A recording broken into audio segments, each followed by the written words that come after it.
ان الحمد للہ نحمدہ ونصلی علی رسولہ الکریم۔ اللہ تعالیٰ کے بابرکت نام سے اور نبی کریم صلی اللہ علیہ وسلم پر درود بھیجتے ہوئے ہم آج کی اس نشست کی ابتدا کرتے ہیں۔ آج 22واں روزہ ہے اور آج رات انشاءاللہ 23ویں رات ہوگی۔ مجھے امید ہے کہ آپ لوگوں کو رمضان کے اس بابرکت مہینے میں عبادت کا اور اللہ تعالیٰ کی قربت حاصل کرنے کا بھرپور موقع مل رہا ہوگا۔ جیسے کہ ہم نے کل کی سیشن میں ابتدا کی تھی، ہم اس وقت قرآن شریف کے اندر اللہ تعالیٰ کی طرف سے ہمیں دی گئی مثالوں کے بارے میں بات کر رہے ہیں، اور ہمارا مقصد یہ ہے کہ ہم قرآن شریف کو بہتر طور پر سمجھ سکیں۔ اچھا، اس کا میں چاہ رہا تھا کہ بہتر ہوگا کہ آج ہم ابتدا کرتے ہوئے تھوڑی سی اس چیز کے بارے میں بات کر لیں کہ ہمارا مقصد کیا ہے۔ اگر ہم مثالوں کو سمجھ لیں گے تو انشاءاللہ قرآن شریف کو بہتر طور پر سمجھ لیں گے۔ البتہ قرآن شریف کو بھی بہتر سمجھنے کا مقصد کیا ہے کہ ہم اپنے ایمان میں اضافہ کر سکیں۔ ایمان میں اضافہ ایک ایسی چیز ہے جس کے اوپر انبیاء کرام، ہمیں قرآن شریف میں اللہ تعالیٰ بتاتے ہیں کہ وہ اس کی خود کوشش کرتے رہتے تھے ایمان میں اضافے کے لیے۔ ہمارے پاس حضرت ابراہیم علیہ السلام کا ایک واقعہ آتا ہے، قرآن شریف میں ہے، معروف ہے، آپ لوگ اس سے واقف ہوں گے، میں مختصراً بیان کر دیتا ہوں یاد دہانی کے لیے۔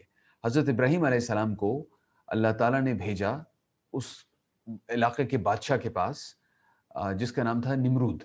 تو نمرود کے پاس وہ گئے اور اس شخص نے اپنے تکبر اور غرور کا اظہار کیا، اور حضرت ابراہیم علیہ السلام نے کہا کہ اللہ تعالیٰ ایک ہے اور ان کی عبادت کرنی چاہیے، اور وہ شخص اپنے آپ کو خداؤں کے برابر سمجھتا تھا، خدا کے برابر سمجھتا تھا۔ تو ان کے درمیان میں تکرار اس بنیاد کے اوپر ہوئی کہ کیا وہ شخص واقعی خدا ہے یا نہیں ہے۔ اس شخص نے اپنی خدائی کا کہا تو حضرت ابراہیم علیہ السلام نے کہا کہ میرا رب وہ ہے جو زندگی دیتا ہے اور موت دیتا ہے۔ قال ربی یحیی و یمیت۔ اور جب اس شخص نے وہ سنا تو اس نے کہا انا احیی و یمیت، میں بھی موت دیتا ہوں اور زندگی دیتا ہوں۔ تو اس نے کسی شخص کو جو کہ بے گناہ تھا اس کو مار دیا، مروا دیا اپنے مصاحبوں سے، اپنے فوجیوں سے۔ اور جو شخص مثال کے طور پہ جس کی موت کی سزا کا فیصلہ صادر ہو چکا تھا، اس کو کہا کہ اس کو چھوڑ دو۔ ابھی عجیب سے طریقے سے اس نے اس معاملے کو غلط طریقے سے سمجھا، بے وقوفی سے اس نے اس چیز کو سمجھا۔ تو حضرت ابراہیم علیہ السلام نے اس بحث میں پڑھنے کے بجائے کہا کہ میرا رب وہ ہے یأتی بالشمس من المشرق، جو کہ سورج کو مشرق سے نکالتا ہے۔ تو اگر تم اپنے آپ کو خدا کہتے ہو فأتی بها من المغرب، تو پھر اسے مغرب سے نکال کے دکھاؤ، فبہت الذی کفر، تو پھر وہ دنگ رہ گیا، وہ چپ ہو گیا، وہ کچھ کہہ نہ پایا اس کے اوپر۔ تو یہ واقعہ قرآن شریف میں ہمیں پتہ چلتا ہے کہ حضرت ابراہیم علیہ السلام نے جب نمرود کے ساتھ ان کی ملاقات ہوئی تو اس طریقے سے ان کی آپس میں بات ہوئی۔ اس کے بعد حضرت ابراہیم علیہ السلام نے اللہ تعالیٰ سے کہا کہ، اور یہ آیت میں نے آپ کے سامنے یہاں پر اس وقت پیش بھی کی ہے، وَإِذْ قَالَ إِبْرَاهِيمُ رَبِّي أَرِنِي كَيْفَ تُحْيِي الْمَوْتَى۔ حضرت ابراہیم علیہ السلام نے اللہ تعالیٰ سے کہا کہ اے میرے رب، مجھے دکھائیے کہ آپ کیسے موت، کسی چیز کے اندر موت ہو تو آپ اسے زندگی کیسے دیتے ہیں۔ اللہ تعالیٰ نے کہا قَالَ أَوَلَمْ تُؤْمِنْ، تو کیا تمہیں ایمان نہیں ہے؟ قَالَ بَلَىٰ، حضرت ابراہیم علیہ السلام نے کہا نہیں ایمان ہے، وَلَكِنْ لِيَطْمَئِنَّ قَلْبِي، البتہ میرے دل کے اطمینان کے لیے۔ اب میں آپ میں سے بیشتر لوگوں نے یہ آیت پہلے پڑھی ہوئی ہے، یہ واقعہ ہم سب اس سے واقف ہیں، یہ حقیقی واقعہ ہے جو اللہ تعالیٰ مثال کے طور پہ ہمارے سامنے پیش کر رہے ہیں۔ اور اس واقعے کے اندر ہمیں پتہ چلتا ہے کہ اللہ تعالیٰ کے انبیاء کرام بھی اپنے ایمان کو بڑھانے کے لیے اللہ تعالیٰ سے یہاں پر مثال کے طور پہ دعا کر رہے ہیں کہ میرے رب اس چیز کو میرے لیے ممکن بنا دیجیے کہ میں اپنی آنکھوں سے کچھ چیز دیکھ لوں۔ اس کی وجہ یہ ہے کہ ایمان کے درجوں میں ایک درجہ ہے علم یقین کا، کہ مجھے معلوم ہے ایک چیز اور مجھے اس پہ یقین ہے۔ ہمارے دین کا جو عقیدہ ہے ہمیں اس کے بارے میں معلوم ہے، ہمیں اس کے اوپر یقین ہے اور علم یقین ہے۔ البتہ ہمارا دل چاہتا ہے کہ وہ علم یقین عین الیقین میں تبدیل ہو جائے۔ کسی چیز کے بارے میں معلوم ہونا اور اس کو آنکھوں سے دیکھنا، ان دونوں کے اندر جو درجہ ایمان کا، اس میں کچھ فرق ہے۔ اور حضرت ابراہیم علیہ السلام اپنے علم کو، اپنی یقین کو علم یقین سے عین الیقین پہ لے کے جانا چاہ رہے ہیں، ایسے یقین ہو جائے جیسے میں اپنی آنکھوں سے دیکھا ہوا ہے۔ نبی کریم صلی اللہ علیہ وسلم نے اس حوالے سے فرمایا لیس الخبر کالمعاینہ، کسی چیز کے بارے میں معلوم ہونا اور اسے اپنی آنکھوں سے دیکھنا، اس میں فرق ہوتا ہے۔ نبی کریم صلی اللہ علیہ وسلم نے اسی حوالے سے حدیث میں آپ کے سامنے پیش کیا، یہ بھی کہا اسی حدیث کی کنٹینیویشن میں کہ حضرت موسیٰ علیہ السلام کو جب اللہ تعالیٰ نے بتایا کہ تمہاری قوم نے کیا کیا کچھ کیا ہے، جب حضرت موسیٰ علیہ تعالیٰ سے ملاقات کرنے کے لیے گئے، حضرت موسیٰ علیہ السلام کو جب اللہ تعالیٰ نے یہ بتایا تو لم یلق الالواح، تو انہوں نے جو تختیاں پکڑ رکھی تھی وہ انہوں نے پھینکی نہیں، اس وقت نہیں پھینکی، وہ جو مقدس تختیاں ان کے ہاتھ میں تھی، حالانکہ اللہ تعالیٰ نے بتایا اور کوئی ڈاؤٹ ہو سکتا تھا اگر اللہ تعالیٰ نے ان کو بتایا ڈائریکٹلی تو ان کا پورا یقین تھا، علم یقین تھا۔ البتہ فلما آیا، جب وہ واپس آئے انہوں نے خود اپنی آنکھوں سے دیکھا کہ ان کی قوم کیا کر رہی ہے، وہ پوج رہی تھی بعل کو، تو اس کے بعد فلما عین ما صنعوا فالقى الالواح، تو اس کے بعد پھر انہوں نے تختیاں پھینکی اور غصے میں آگے، کیونکہ انہوں نے اپنی آنکھوں سے وہ دیکھا۔ تو یہ جناب علم یقین اور عین یقین کا ایک سفر ہے کہ ہمارا ایمان درمیان میں بڑھتا ہے۔ بات یہاں پر یہ ہو رہی ہے کہ اگر اللہ تعالیٰ قرآن شریف میں ہمیں مثالیں دیتے ہیں تو ان مثالوں سے ہم کیسے علم یقین سے عین یقین پہ جائیں گے، ہم کس طریقے سے ہم ایمان کی وہ منزلیں کیسے طے کریں گے؟ تو کیونکہ ہم تو قرآن شریف میں جناب وہ مثالیں پڑھ رہے ہیں۔ اس کی وجہ یہ ہے کہ قرآن شریف میں جب ہم کوئی مثال ہمارے سامنے رکھی جاتی ہے تو اس سے ہمیں دنیا میں ہمارے ارد گرد جو کچھ ہو رہا ہوتا ہے ہمیں اس مشاہدے کو بہتر کرنے کا موقع ملتا ہے، اور پھر ہم اپنے سامنے ایسے واقعات ہوتے ہوئے دیکھتے ہیں کہ ہم نے قرآن شریف میں وہ چیز پڑھی ہوتی ہے اور ہمارے مشاہدے میں وہ چیز آتی ہے، تو آہستہ آہستہ وہ علم یقین سے عین یقین پہ چلی جاتی ہے۔ میں آپ کے سامنے اپنا ایک ذاتی واقعہ رکھتا ہوں۔ میں نے قرآن شریف میں پڑھا، آپ سب کی طرح میں نے بھی پڑھا کہ کوئی شخص اگر سود لیتا دیتا ہے، سود کے اندر شامل ہوتا ہے، جو سود لینے والا جو ہے وہ ایسے ہے جیسے اسے شیطان نے چھو لیا ہو، کما یتخبطہ الشیطان من المس، ابھی میں نے پڑھا جیسے اسے کسی شیطان نے چھو لیا ہو۔ میں نے کی تفسیر بھی پڑھی، ایک سے زیادہ تفسیر ہے اس کی، لیکن جب میں نے کچھ ایسے لوگوں کے ساتھ وقت گزارا جن کے لیے سود بہت اہم تھا، میں نے ان کو خود یہ کہتے ہوئے سنا اپنے کانوں سے کہ سود بالکل ایسے ہے جیسے کاروبار ہوتا ہے، اور اللہ تعالیٰ قرآن شریف میں اس کا بھی ذکر کرتے ہیں۔ جب میں نے ان کو خود ایسی حرکتیں کرتے ہوئے دیکھا جو صرف کسی بیوقوف سے ان کی توقع رکھی جا سکتی تھی، یعنی وہ کچھ ایسے فیصلے کر رہے تھے جن کی وجہ سے خود ان کو نقصان ہونا تھا، ان کی اپنی ذاتی زندگی میں پریشانی آ رہی تھی، میں انہیں کچھ سمجھانے کی کوشش کر رہا تھا اور مجھے معلوم ہوا کہ انہیں میری بات سمجھ نہیں آ رہی، اور انہوں نے اپنے لیے وہ مسائل خود کھڑے کیے، اور وہ بالکل ایسے تھا جیسے کسی نے ان کے اوپر جنون طاری کر دیا ہو۔ تو میرے لیے قرآن شریف کی وہ آیت علم یقین سے عین یقین پر چلی گئی۔ یہ ایک مثال ہے، اور قرآن شریف میں اللہ تعالیٰ ہمیں انسان کے بارے میں بہت کچھ بتاتا ہے، اس دنیا کے بارے میں بہت کچھ بتاتا ہے جہاں پہ ہم رہتے ہیں۔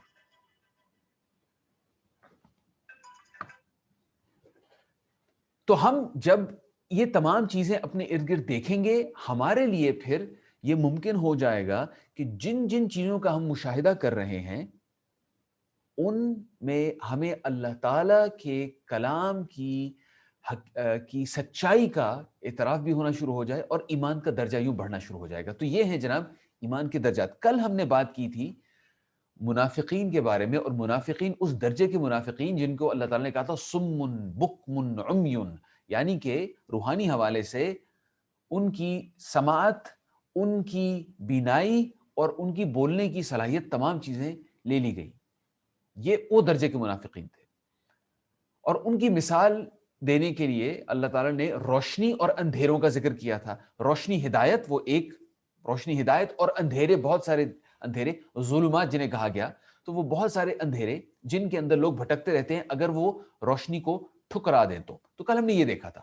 آج ہم سورہ بقرہ کے اندر ہی آگے ایک اور درجے کے منافقین کا ذکر کیا گیا ہے، ان کے بارے میں بات کریں گے، اور اس کا مقصد یہ ہے، قرآن شریف کی ان آیات کا مقصد یہ ہے کہ سب سے پہلے ہم اپنے دل کو ٹٹولا کریں کہ بھئی کہیں مجھ میں تو یہ جراثیم نہیں پائے جاتے اس قسم کی بیماری کے، اگر ہیں تو میں ان کا تزکیہ کروں، ان کو صاف کروں۔ اور اگر الحمدللہ یا انشاءاللہ میں نے اس چیز کا اپنے اندر سدباب کر لیا، تو پھر دوسرے جن سے میری ملاقات ہوتی ہے ان کے فیصلوں کی وجہ مجھے سمجھ آنی شروع ہو جائے، اور میرا اپنا ایمان اس کے اندر بڑھنا شروع ہو جائے۔ تو یہ آیت ہے جناب سورہ بقرہ کی آیت نمبر 20۔ اس آیت کے اندر اللہ تعالیٰ کہتے ہیں اعوذ باللہ من الشیطان الرجیم او کصیب من السماء، یا پھر جیسے آسمان سے اترتا پانی۔ اچھا سیب کا یہاں ہم نے اردو میں ترجمہ آپ کو یہاں پہ نظر آ رہا ہے پانی. البتہ بارش کے لیے عربی میں مختلف الفاظ ہوتے ہیں. مطر مثال کے طور پہ ایک لفظ ہے جس سے بہت سارے لوگ جانتے ہیں, بہت سارے اور بھی الفاظ ہیں. البتہ سیب کا مطلب ہوتا ہے ایسی بارش جس کے اندر بہت تیزی سے بہت زیادہ پانی آئے. او کصیب من السماء.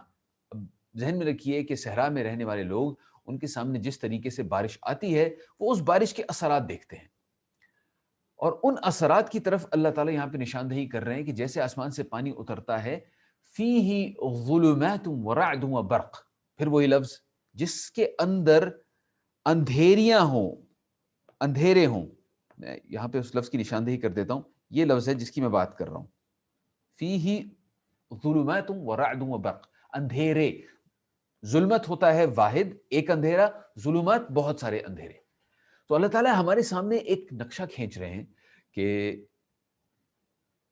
بارش آ رہی ہے, اور یہ بارش ایسی ہے, اور نبی کریم صلی اللہ علیہ وسلم نے اپنی کچھ احادیث کے اندر اسلام کو بارش سے تشبیہ دی کہ وہ بارش آتی ہے اور مومن زرخیز زمین کی طرح ہوتا ہے جس کے اندر پانی جذب ہو جاتا ہے اور پھر اس سے پودے پھلتے پھولتے ہیں.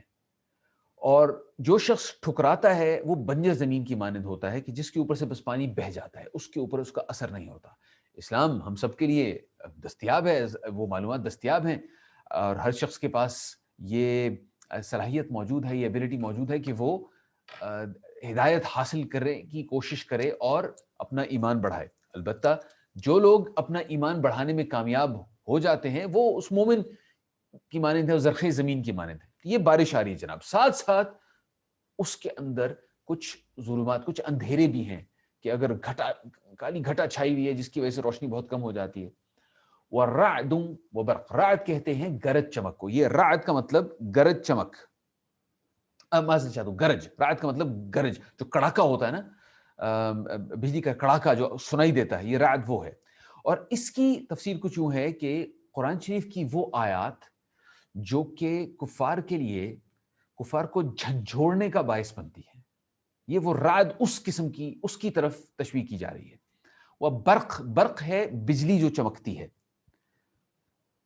تو لوگوں کے لیے اس میں ظلمات بھی ہیں, اس میں رعد بھی ہے, اس میں برق بھی ہے جو آنکھوں سے نظر آتی ہے.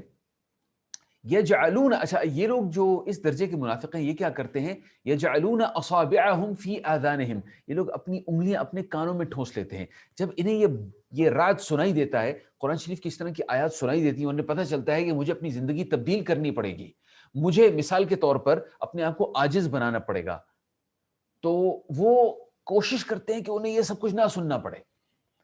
اب اگر کوئی شخص, سوچئے ذرا, اس قسم کے ماحول میں صرف اپنے کانوں میں انگلیاں ٹھونس لے تو اس سے بجلی کا کڑاکا تو کہیں نہیں جائے گا, جو گرج چمک ہو رہی وہ تو کہیں نہیں جائے گی, صرف اس نے اپنی آنکھوں میں انگلیاں ٹھونسی, بلکہ انگلیاں ٹھونسنے کے باوجود کچھ نہ کچھ اثر اندر جائے گا, وہ اس کو مکمل طور پر بلاک نہیں کر سکتے. من الصواعق حذر الموت, یعنی کہ موت کے ڈر سے, کڑک جو ہوتی ہے وہ موت کے ڈر سے کہ بھئی یہ تو مجھے بالکل لے جائے گی چیز. واللہ محیط بالکافرین, اللہ تعالیٰ کافروں کو گھیرے میں لیے ہوئے ہیں. یکاد البرق یخطف ابصارہم, اور یہ جو برق ہے, یہ جو بجلی چمکتی ہے, یہ ایسے ہے جیسے ان کی آنکھوں کو چندھیا دیتی ہے. کلما اضاء لہم مشوا فیہ, جب بھی وہ چمکتی ہے انہیں ارد گرد نظر آتا ہے, یعنی کہ ہدایت, تھوڑی سی بھی ہدایت ان تک اگر پہنچتی ہے تو انہیں نظر آتا ہے کہ ارد گرد کیا ہو رہا ہے, تو وہ تھوڑا سا چلتے ہیں. فَإِذَا أَظْلَمَ عَلَيْهِمْ قَامُوا, اور پھر جب دوبارہ وہ چمک ختم ہو جاتی ہے اور اندھیرا چھا جاتا ہے تو پھر وہ کھڑے ہو جاتے ہیں.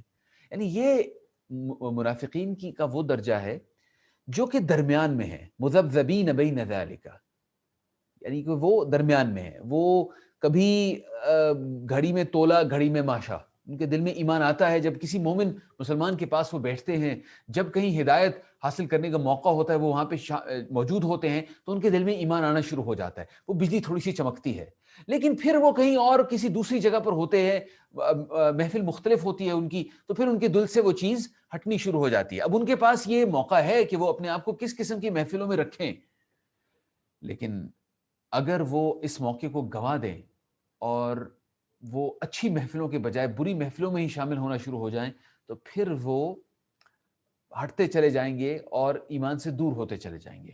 وَلَوْ شَاءَ اللَّهُ لَذَهَبَ بِسَمْعِهِمْ وَأَبْصَارِهِمْ، تو اگر اللہ چاہے تو ان کی سماعت اور بصارت لے جائے.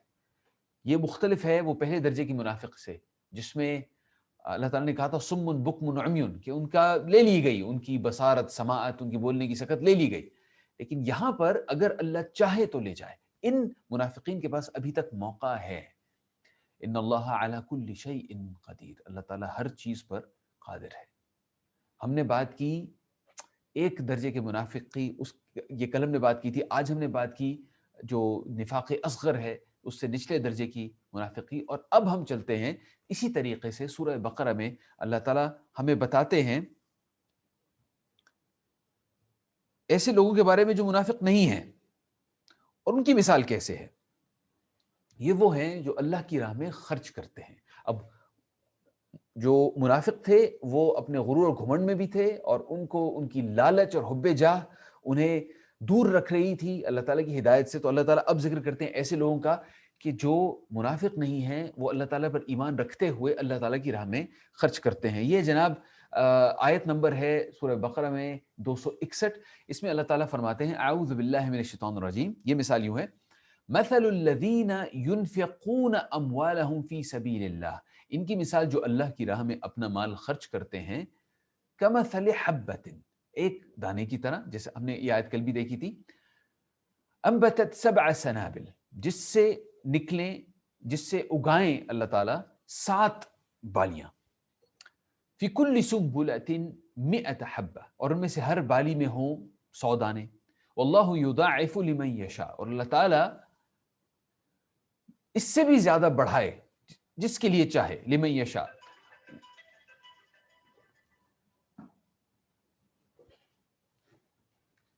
اللہ تعالیٰ اس سے بھی زیادہ بڑھائے جس کے لیے چاہے. واللہ واسع علیم، اور اللہ تعالیٰ وسعت والا اور علم والا ہے.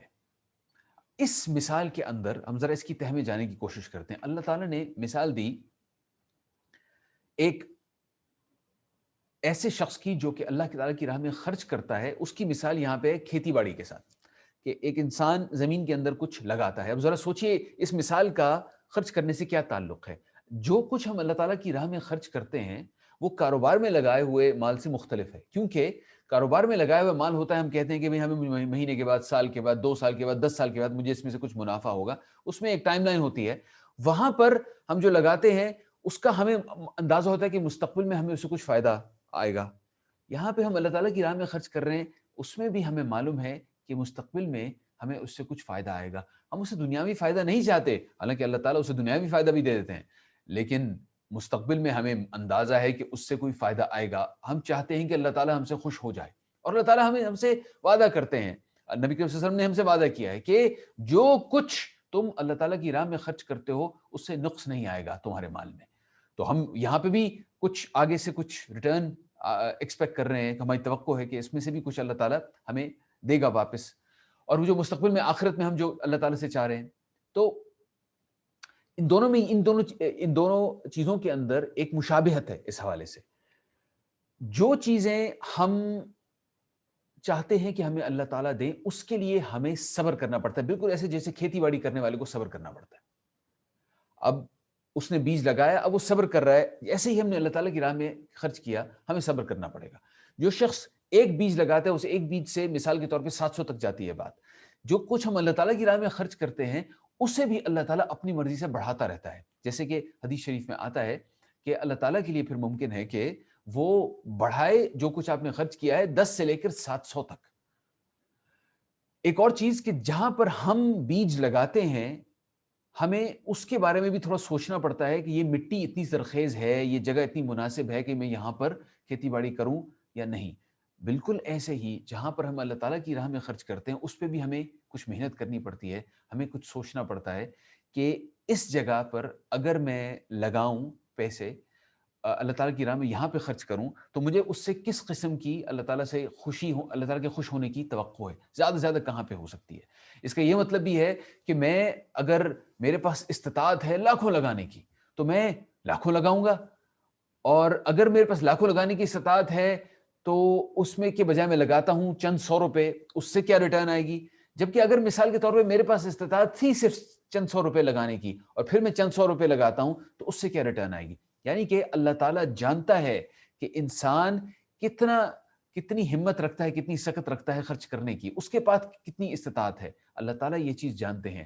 اور اللہ تعالیٰ جو بڑھوتری دیتے ہیں اس کے اوپر، جو اضافہ دیتے ہیں، وہ اس بنیاد کے اوپر دیتے ہیں کہ ہمارے پاس کتنی استطاعت تھی اور ہم نے اپنے اوپر جبر کر کے، صبر کر کے کتنا لگایا۔ یہ رمضان کا مہینہ ہے، یہ وہ وقت ہے جب ہم ہر وقت یہ دعا کرتے رہیں کہ اللہ تعالیٰ آپ کو معاف کرنا پسند ہے، ہمیں معاف کر دیجئے، اللہم انک عفو تحب العفو فاعف عنا۔ اور اللہ تعالیٰ کی معافی کو صدقے سے مناسبت ہے۔ یہ وہ وقت ہے جب صدقہ دینا بہت محبوب ہے اللہ تعالیٰ کو۔ صدقہ ہم پورا سال دیتے ہیں، لیکن یہ وہ وقت ہے جب ہم صدقہ یوں دیں کہ اللہ تعالیٰ اس صدقے کے باعث ہمیں جہنم کی آگ سے اور دور کر دے۔ تو میری آپ سے گزارش ہے کہ جو یہ مثالیں ہم دیکھ رہے ہیں یہاں پر، ہم نے آج 2-3 مثالیں دیکھی جو اللہ تعالیٰ نے قرآن شریف میں ہمیں دیں، بہترین چیز یہ ہوگی کہ انہیں ہم اپنے عمل میں لائیں اور اس وقت کو استعمال کریں۔ مسلمان مشہور ہے دنیا میں دینے کے لیے، اور یہ وقت ہے دینے کا۔ یہ رمضان کا مہینہ چل رہا ہے، میری اللہ تعالیٰ سے دعا ہے کہ اللہ تعالیٰ اس میں ہمارے تمام اعمال قبول فرمائے، اور خاص طور پہ ہمیں صدقہ دینے کی اور اس صدقے کی قبولیت عطا فرمائے۔ اللہ تعالیٰ آپ کو بھی اور مجھے بھی عمل کرنے کی توفیق عطا فرمائے۔ انشاءاللہ میں کل حاضر ہوں گا قرآن شریف کے اندر اللہ تعالیٰ کی طرف سے ہمیں دی گئی چند ایک اور مثالوں کے ساتھ۔ السلام علیکم۔ سبحان اللہ۔